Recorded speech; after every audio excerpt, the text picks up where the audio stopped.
ನಮಸ್ಕಾರ. ಇವತ್ತಿನ ಅತಿ ಮಹತ್ತರ ಸುದ್ದಿ ಭಾರತದ ಜನತಂತ್ರದ ದೃಷ್ಟಿಯಿಂದ, ಸಂಸದೀಯ ವ್ಯವಸ್ಥೆಯ ದೃಷ್ಟಿಯಿಂದ ಇದು ಅತ್ಯಂತ ಮಹತ್ವದ ಬೆಳವಣಿಗೆ. ಎಸ್, ಇವತ್ತು ಲೋಕಸಭೆಯಲ್ಲಿ ಒಂದು ದೇಶ ಒಂದು ಚುನಾವಣೆ ಇದಕ್ಕೆ ಸಂಬಂಧಿಸಿದ ವಿಧೇಯಕವನ್ನು ಮಂಡಿಸಲಾಯಿತು. ಪ್ರತಿಪಕ್ಷಗಳ ವಿರೋಧದ ನಡುವೆ ಇದರ ಮಂಡನೆಯಾದರೂ ಕೂಡ ಸರ್ಕಾರ ಜಂಟಿ ಸಂಸದೀಯ ಮಂಡಳಿಗೆ ಇದನ್ನು ಒಪ್ಪಿಸುವ ಸಾಧ್ಯತೆ ಇದೆ. ಜಂಟಿ ಸಂಸದೀಯ ಸಮಿತಿ ವರದಿಯನ್ನು ನೀಡಿದ ಮೇಲೆ ಈ ಬಗ್ಗೆ ಮತ್ತೆ ಸದನದಲ್ಲಿ ಚರ್ಚೆ ನಡೆದು ಒಂದು ಅಂತಿಮ ತೀರ್ಮಾನವನ್ನು ತೆಗೆದುಕೊಳ್ಳಲಾಗುತ್ತೆ. ಸೊ ಒಂದು ದೇಶ ಒಂದೇ ಚುನಾವಣೆ ಇರಬೇಕು. ಇದರಿಂದ ಆಗುವ ಪರಿಣಾಮ ಏನು? ಮೊದಲನೇದಾಗಿ, ಭಾರತ ಅನ್ನುವುದು ಬಹುಸಂಸ್ಕೃತಿಯ ನಾಡು. ಇಲ್ಲಿ ಒಂದೊಂದು ರಾಜ್ಯ ಅನ್ನುವುದು ಒಂದೊಂದು ದೇಶದ ಹಾಗೆ. ಅವರ ಸಂಸ್ಕೃತಿ, ಬದುಕು, ಸಾಹಿತ್ಯ, ನಂಬಿಕೆ ಪ್ರತಿಯೊಂದರ ನಡುವೆ ಕೂಡ ವ್ಯತ್ಯಾಸ ಇದೆ. ಉತ್ತರ ಭಾರತದ ರಾಜ್ಯಗಳು ಒಂದು ರೀತಿ ಇವೆ, ದಕ್ಷಿಣ ಭಾರತ ರಾಜ್ಯಗಳು ಒಂದು ರೀತಿ ಇವೆ, ಈಶಾನ್ಯ ರಾಜ್ಯಗಳು ಒಂದು ರೀತಿ ಇವೆ, ಪೂರ್ವದ ರಾಜ್ಯಗಳು ಒಂದಿವೆ. ಅವರುಗಳಿಗೆ ಅವರದೇ ಆದ ಒಂದು ಅಸ್ಮಿತೆ ಇದೆ. ನೀವು ಕರ್ನಾಟಕದಿಂದ ತೆಗೆದುಕೊಳ್ಳೋಣ.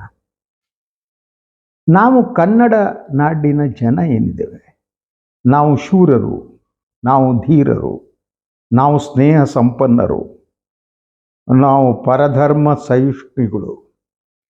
ಹೀಗೆ ನೀವು ನಮ್ಮನ್ನು ಹಿಂದಕ್ಕೆ ತಿರುಗಿ ನೋಡಿದಾಗ ಈ ದೇಶದಲ್ಲಿ ಇರುವಂಥ ಸಂಸ್ಕೃತಿಗಿಂತ ಭಿನ್ನವಾದ ಸಂಸ್ಕೃತಿ ಕರ್ನಾಟಕದ್ದು.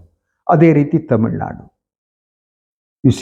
ದೇಶದ ಅತಿ ಪುರಾತನವಾದ ಸಂಸ್ಕೃತಿಗಳಲ್ಲಿ ತಮಿಳು ಒಂದು, ತೆಲುಗು ಒಂದು, ಒರಿಸ್ಸಾ ಸಂಸ್ಕೃತಿ. ಹೀಗೆ ಇದನ್ನು ಉಳಿಸಿಕೊಂಡು ಬರುವುದು ಒಂದು ಕೇಂದ್ರೀಯ ವ್ಯವಸ್ಥೆಯಿಂದ ಸಾಧ್ಯ ಆಗುತ್ತಾ?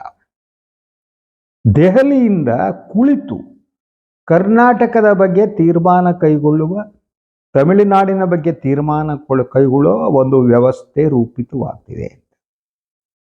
ಇನ್ನೂ ವಿಶದೀಕರಿಸೋಣ. ನಾವು ಇನ್ನೊಂದಿಷ್ಟು ಒಳನೋಟವನ್ನು ನಾವು ಇಟ್ಕೊಂಡು ನೋಡೋಣ.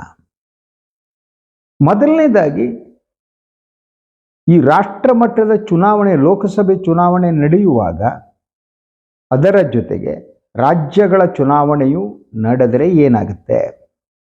ರಾಜ್ಯ ಚುನಾವಣೆ ತನ್ನ ಮಹತ್ವವನ್ನು ಕಳೆದುಕೊಳ್ಳುತ್ತಿದೆ. First thing. ಸೆಕೆಂಡ್ ಥಿಂಗ್, ರಾಜ್ಯ ಮಟ್ಟದ ಪ್ರಾದೇಶಿಕ ಪಕ್ಷಗಳು ನಾಶ ಆಗ್ತವೆ. ನೀವು ಯಾವಾಗ ನಡೆಯುತ್ತೆ ಇದು? ಇವರ ಹುನ್ನಾರ ಏನು ಅಂದರೆ, ನೀವು ರಾಷ್ಟ್ರ ಮಟ್ಟದ ಚುನಾವಣೆ, ಲೋಕಸಭಾ ಚುನಾವಣೆ ನಡೆಯುವಾಗಲೇ ರಾಜ್ಯ ಚುನಾವಣೆಗಳು ನಡೆದರೆ ಮೋದಿಯವರ ಮುಖವನ್ನು ಇಡೀ ದೇಶಾದ್ಯಂತ ಮಾರಾಟ ಮಾಡಬಹುದು. ಟು ಸೆಲ್ ಹಿಸ್ ಫೇಸ್ ಅಂತೀವಲ್ವ, ಅವರ ಮುಖದ ಮೂಲಕ ರಾಜ್ಯವನ್ನು ಕಬಳಿಸಬಹುದು. ಮತ್ತೆ ರಾಜ್ಯಗಳ ಮತದಾರರು ಕನ್ಫ್ಯೂಸ್ ಆಗಿಬಿಟ್ಟು ಮೋದಿ ಮುಖ ನೋಡಿ ಅಲ್ಲಿರುವ ಸ್ಥಳೀಯ ಪಕ್ಷಗಳಿಗೆ ವೋಟ್ ಹಾಕಲ್ಲ, ತಮಗೆ ಹಾಕ್ತಾರೆ. ಆ ಮೂಲಕ ಇಡೀ ದೇಶದಲ್ಲಿ ತಮ್ಮ ಚಕ್ರಾಧಿಪತ್ಯವನ್ನು ಸ್ಥಾಪಿಸ್ಬೋದು. ಇದು ಬಿಜೆಪಿಯ ಹುನ್ನಾರ. ಈ ಮೂಲಕ ಇಡೀ ನಮ್ಮ ಫೆಡರಲ್ ಸ್ಟ್ರಕ್ಚರ್ ಏನಿದೆ, ಒಕ್ಕೂಟ ವ್ಯವಸ್ಥೆ ಏನಿದೆ, ಅದನ್ನು ನಾಶಪಡಿಸುವುದಕ್ಕೆ ಹೊರಡಲಾಗಿದೆ. ಅದರ ಜೊತೆಗೆ ಈ ಒಂದು ವಿಧೇಯಕದ ಮೂಲಕ ಕೆಲವೊಂದು ವಿಶೇಷ ಅಧಿಕಾರವನ್ನು ಚುನಾವಣಾ ಆಯೋಗಕ್ಕೆ ಕೊಡಲಾಗ್ತಾ ಇದೆ. Election commission will take or a suggest for the election instead of ರಾಷ್ಟ್ರಪತಿಗೆ ಚುನಾವಣೆಗೆ ಸಂಬಂಧಪಟ್ಟ ಹಾಗೆ ರಾಷ್ಟ್ರಪತಿಗಿದ್ದ ಕೆಲವು ಅಧಿಕಾರಗಳು ಚುನಾವಣಾ ಆಯೋಗ ಬರ್ತವೆ. ಆವಾಗ ಚುನಾವಣಾ ಆಯೋಗವನ್ನು ನಿಯಂತ್ರಿಸುವುದಕ್ಕೆ ಕೇಂದ್ರ ಸರ್ಕಾರಕ್ಕೆ ಹೆಚ್ಚಿನ ಅನುಕೂಲ ಆಗುತ್ತೆ. ಅನುಮಾನನೇ ಬೇಕಾಗಿಲ್ಲ.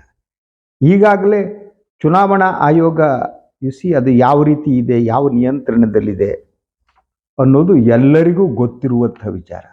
ಅಧಿಕಾರಾರೂಢ ಪಾರ್ಟಿ ಚುನಾವಣಾ ಆಯೋಗವನ್ನು ತಮಗೆ ಬೇಕಾದ ಹಾಗೆ ಬಳಸಿಕೊಳ್ಳುವುದಕ್ಕೆ ಇದರಿಂದ ಹೆಚ್ಚಿನ ಅನುಕೂಲ ಆಗುತ್ತೆ. ಒಂದು ಕಡೆ ಒಕ್ಕೂಟ ವ್ಯವಸ್ಥೆಯನ್ನು ಪ್ರಾದೇಶಿಕ ಪಕ್ಷಗಳೆಲ್ಲ ಹೋಗ್ಬಿಡ್ತವೆ. It will be very difficult for them. ಈ ಬಿಹಾರದಲ್ಲಿರುವ ಪ್ರಾದೇಶಿಕ ಪಕ್ಷ, ಉತ್ತರ ಪ್ರದೇಶದಲ್ಲಿ ಎಲ್ಲ ಕಡೆ ದೇ ವಿಲ್ ಲೂಸ್. ಸೊ ಆ ಕಾರಣಕ್ಕಾಗಿ ಅವರು ಹೋಗಿ BJP ಸೇರಬೇಕು ಅಥವಾ ಇನ್ನೊಂದು ರಾಷ್ಟ್ರೀಯ ಪಕ್ಷವನ್ನು ಸೇರ್ಕೋಬೇಕು. ಅಂತಹ ಸ್ಥಿತಿ ಅಲ್ಲಿ ಸಾಧ್ಯ ಆಗುತ್ತೆ. ಅದರ ಜೊತೆಗೆ ಚುನಾವಣಾ ಆಯೋಗದ ಸ್ವತಂತ್ರ ನಿರ್ವಹಣೆ ಏನಿದೆ ಅದು ಕೂಡ ಹೊಡೆತ ಬೀಳುತ್ತೆ. ಈಗಾಗಲೇ ನ್ಯಾಯಾಲಯಗಳ ಮೇಲೆ ನಿಯಂತ್ರಿಸುವ ಯತ್ನ ಈ ದೇಶದಲ್ಲಿ ನಡೀತಾ ಇದೆ. ಎಲ್ಲವೂ ಕೂಡ ಏಕೀಕೃತ ಇದು ಮಾಡುವಂಥದ್ದು. ಮಾಧ್ಯಮ ರಂಗದ ಮೇಲೆ ಈಗಾಗಲೇ ನಿಯಂತ್ರಣವನ್ನು ಸಾಧಿಸಲಾಗಿದೆ. 95% ಹೆಚ್ಚು ಮಾಧ್ಯಮ, TV ವಾಹಿನಿಗಳು, ಪತ್ರಿಕೆಗಳು ಎಲ್ಲ ಕೂಡ BJP ಮತ್ತು ಕೇಂದ್ರದಲ್ಲಿರುವ ಪ್ರಭುತ್ವದ ನಿಯಂತ್ರಣದಲ್ಲಿ ಇದೆ.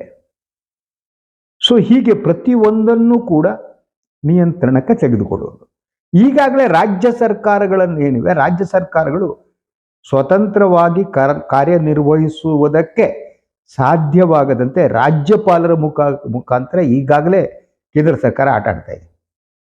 ರಾಜ್ಯಪಾಲರು ತಮ್ಮ ಈ ಸಂಸದೀಯ ವ್ಯವಸ್ಥೆಯಲ್ಲಿ ತಮ್ಮ ಕರ್ತವ್ಯ ಏನು ಅನ್ನೋದನ್ನು ಮರೆತು ಚುನಾಯಿತ ಸರ್ಕಾರವನ್ನು ನಿಯಂತ್ರಿಸುವುದಕ್ಕೆ, ಅವರು ಸ್ವತಂತ್ರವಾಗಿ ಕೆಲಸ ಮಾಡುವುದಕ್ಕೆ ಸಾಧ್ಯ ಆಗದಂತೆ ಏನೇನು ಮಾಡಬೇಕು ಅದನ್ನೆಲ್ಲ ಮಾಡ್ತಿದ್ದಾರೆ. ಎಲ್ಲ ಬಹುತೇಕ BJPಯೇತರ ಸರ್ಕಾರವಿರುವ ರಾಜ್ಯಗಳಲ್ಲಿ ರಾಜ್ಯಪಾಲರ ಕಾರ್ಯನಿರ್ವಹಣೆ ಒಂದು ಅಪಾಯಕಾರಿಯಾದ ಹಂತವನ್ನು ತಲುಪಿದೆ. ಅದು ಆ್ಯಕ್ಚುಲಿ ನೀವು ವೆಸ್ಟ್ ಬೆಂಗಾಲ್ ತೆಗೆದುಕೊಳ್ಳಿ, ಅದರಂತಿದೆ ತಮಿಳುನಾಡು ತೆಗೆದುಕೊಳ್ಳಿ, ಅದರಂತೆ ಕರ್ನಾಟಕ ತೆಗೆದುಕೊಳ್ಳಿ.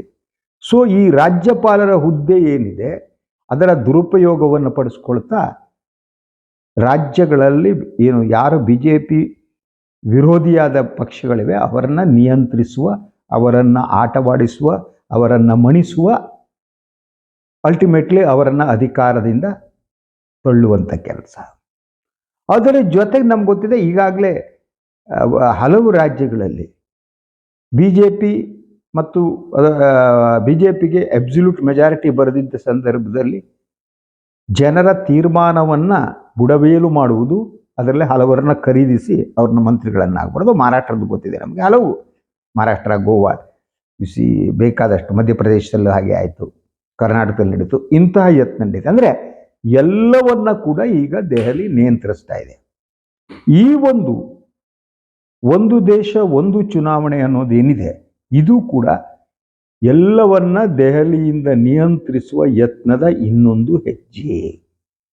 ಇಡೀ ರಾಜಕಾರಣವನ್ನೇ ಬದಲಿಸುವುದು ಹೇಗೆ ಅಂತ ಅಂದರೆ ಒಕ್ಕೂಟ ವ್ಯವಸ್ಥೆಯನ್ನು ನಾಶಪಡಿಸುವುದು, ಸ್ಥಳೀಯ ಸಂಸ್ಕೃತಿಯನ್ನು ನಾಶಪಡಿಸುವುದು, ಸ್ಥಳೀಯ ಭಾಷೆಯನ್ನು ನಾಶಪಡಿಸಿ ಎಲ್ಲೆಡೆ ಹಿಂದಿಯನ್ನು ಹೇರಿ ಒಂದು ದೇಶ ಒಂದು ಭಾಷೆ ಅನ್ನೋದು ಮಾಡೋದು, ಆಹಾರ ಪದ್ಧತಿಯನ್ನು ನಾಶಪಡಿಸೋದು. ಇದು ಬಹಳ ಗಂಭೀರವಾದ ಒಂದು ಪರಿಸ್ಥಿತಿಗೆ ನಾವು ಬಂದು ಇವತ್ತು ನಿಂತಿದ್ದೇವೆ. ಇಂಥ ಅಪಾಯಕಾರಿಯಾದ ಇದು ಎಲ್ಲಿವರೆಗೆ ಹೋಗ್ಬೋದು? ನನಗನ್ನಿಸುವ ಹಾಗೆ ಇದೇ ಸ್ಥಿತಿ ಮುಂದುವರೆದ್ರೆ, BJPಗೆ ಅಬ್ಸಲ್ಯೂಟ್ ಮೆಜಾರಿಟಿ ಬಂದರೆ ಆಗ ಅವರು ಒಂದು ದೇಶ ಒಂದು ಸರ್ಕಾರ ಒಂದೇ ನಾಯಕ ಅನ್ನುವ ಸ್ಥಿತಿಗೆ ಹೋಗ್ಬೋದು. ನಾನು ಈಗ ಹೇಳ್ತಾ ಇರೋದು ಜೋಕ್ ಅನಿಸ್ಬೋದು, ಆದರೆ ಸರ್ವಾಧಿಕಾರಿ ಮನಸ್ಸು ಕೆಲಸ ಮಾಡುವ ರೀತಿ ಹಾಗೆ.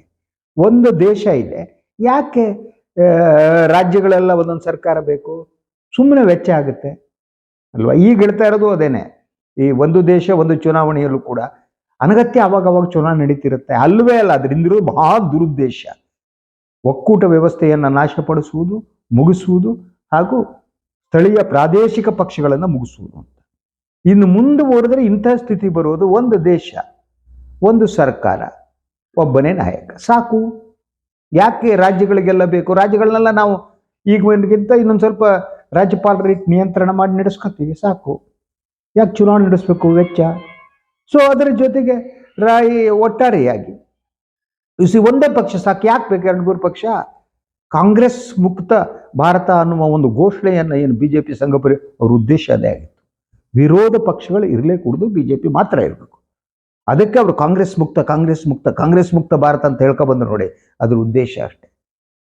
ಆ ಉದ್ದೇಶವನ್ನ ಈಗಲೂ ಇಟ್ಕೊಂಡಿದ್ದಾರೆ. ಒಂದು, ಈ ಚುನಾವಣೆಯ ಮೂಲಕ ಏನು ಒಂದು ದೇಶ ಒಂದು ಚುನಾವಣೆಯ ಮೂಲಕ ಪ್ರಾದೇಶಿಕ ಪಕ್ಷಗಳನ್ನ ನಾಶಪಡಿಸೋದು, ಹಾಗೆ ಕಾಂಗ್ರೆಸ್ ಅನ್ನ ನಾಶಪಡಿಸೋದು. ಕಾಂಗ್ರೆಸ್ ನಾಶಪಡಿಸುವುದಕ್ಕೆ ಬೇರೆ ಬೇರೆ ದಾರಿಗಳನ್ನು ಹುಡುಕ್ತಾ ಇದ್ದಾರೆ ಈಗ. ಅದನ್ನು ಮುಗಿಸ್ಬಿಟ್ರೆ ನಂತರ ಒಂದು ದೇಶ ಒಂದೇ ಸರ್ಕಾರ, ಕೇಂದ್ರದಲ್ಲಿರುವ ಸರ್ಕಾರ ಎಲ್ಲವನ್ನ ನಿಯಂತ್ರಿಸ್ತಾ ಹೋಗುತ್ತೆ, ಬ್ಯೂರೋಕ್ರಸಿಯನ್ನು ಕೈಲಿಟ್ಕೊಳ್ಳುತ್ತೆ. ರಾಜ್ಯಪಾಲರುಗಳು ಎಲ್ಲ ರಾಜ್ಯಗಳಲ್ಲೂ ರಾಜ್ಯಪಾಲರು ಇರ್ತಾರೆ, ಅವು ಕೇಂದ್ರದ ಸೂಚನೆಯಂತೆ ಅವರು ಆಡಳಿತ ನಡೆಸ್ಕೊಂಡು ಹೋಗ್ತಾರೆ. ಇಂತಹ ಸ್ಥಿತಿ ಬರುವ ಅಪಾಯದ ನಂತರ ಒಬ್ಬರೇ ನಾಯಕ, ಇನ್ಯಾರು ನಾಯಕರಲ್ಲ. ಈ ದೇಶದ ಜನ ಅವರೊಂದು ಭ್ರಮೆಯಲ್ಲಿದ್ದಾರೆ. ಅವ್ರ ಮೇಲೆ ಮೋಡಿ ಇದೆ. ಮೋಡಿ ಅಂತ ಹಾಕೋದು ಗೊತ್ತಾ? ಅಲ್ಲಿ ಬಂದದ್ದು ಅದು ಇಂದ್ರಜಾಲ ಮಹೇಂದ್ರಜಾಲ ಅಂತಾರೆ ನೋಡಿ, ಹಂಗೆ. ಸೊ ಅವರನ್ನೆಲ್ಲರ ಮೇಲೆ ಅವರನ್ನು ಮೋಹ ಪರವಶಗೊಳಿಸಲಾಗಿದೆ. ಒಬ್ಬರೇ ನಾಯಕ ಇವರೇ ಅಂತ ಒಂದು ಇಮೇಜನ್ನು ಸೃಷ್ಟಿಸಲಾಗಿದೆ. ದೇಶದ ಭಾಳಷ್ಟು ಜನರಿಗೆ ಆ ನಾಯಕರು ಅಂದರೆ ಮೋಹ. ಅವ್ರ ಬಗ್ಗೆ ಮಾತಾಡಿದರೆ, ನೀವು ಟೀಕಿಸಿದರೆ, ಪ್ರಶ್ನಿಸಿದರೆ ತಕ್ಷಣ ನಿಮ್ಮೆಲ್ಲ ದಾಳಿ ಪ್ರಾರಂಭ ಆಗುತ್ತೆ. ಅವರೊಬ್ಬರೇ ನಾಯಕ ಸಾಕು, ಯಾಕೆ ಬೇಕು? ಆ ಸ್ಥಿತಿಗೆ ಹೋಗುವ ಅಪಾಯ ನನಗೆ ಕಾಣ್ತಾ ಇದೆ. ಒಂದು ದೇಶ ಒಂದು ಪಕ್ಷ ಒಬ್ಬನೇ ನಾಯಕ. ಆವಾಗ ಜನತಂತ್ರ, ಸಂವಿಧಾನ ಇದೆಲ್ಲ ಬುರುಡೆ, ಎಲ್ಲ ಹೊರಟೋಗುತ್ತೆ, ಅನುಮಾನ ಬೇಕಾಗಿಲ್ಲ. ಸೊ ರಾಜ್ಯಗಳ ಒಕ್ಕೂಟ ವ್ಯವಸ್ಥೆ ಹೋಗುತ್ತೆ. ಕೇಂದ್ರ ರಾಜ್ಯ ಸಂಬಂಧಗಳ ಬಗ್ಗೆ ಮಾತನಾಡೋ ಪ್ರಶ್ನೆ ಇಲ್ಲ, ಇರೋದು ಕೇಂದ್ರ ಮಾತ್ರ. ಸೊ ರಾಜ್ಯಗಳಿಗೆ ಹೆಚ್ಚಿನ ಅಧಿಕಾರ ಬೇಕು ಅಂತ ಕೇಳೋ ಹಂಗಿಲ್ಲ, ಯಾಕಂದ್ರೆ ರಾಜ್ಯಗಳು ರಾಜ್ಯಪಾಲರ ಮೂಲಕ ನಿಯಂತ್ರಿಸುವ ಯತ್ನ. ಆ ಹಂತಕ್ಕೂ ಹೋಗುವ ಅಪಾಯ ನನಗೆ ಕಾಣ್ತಾ ಇದೆ. ಇದು ಇವತ್ತಿನ ಸುದ್ದಿ ವಿಶ್ಲೇಷಣೆ. ನನ್ನ ವಾಹಿನಿಯನ್ನು ಲೈಕ್ ಮಾಡಿ, ಸಬ್ಸ್ಕ್ರೈಬ್ ಮಾಡಿ, ಬೆಲ್ ಐಕಾನ್ ಪ್ರೆಸ್ ಮಾಡೋದಕ್ಕೆ ಮರಿಬೇಡಿ. ಹಾಗೆ ಸಾಧ್ಯ ಆದರೆ ಸಹಾಯ ಮಾಡಿ. ಸ್ವತಂತ್ರ ಪತ್ರಿಕೋದ್ಯಮಕ್ಕೆ ತಮ್ಮ ಸಹಾಯ, ಪ್ರೀತಿ ಎಲ್ಲ ಇರಲಿ. ನಾವೆಲ್ಲ ಸೇರಿ ಒಕ್ಕೂಟ ವ್ಯವಸ್ಥೆಯನ್ನು ಉಳಿಸೋಣ ಅಂತ ಹೇಳೋದಕ್ಕೆ ಇಷ್ಟಪಡ್ತೀನಿ. ಎಲ್ಲರಿಗೂ ನಮಸ್ಕಾರ.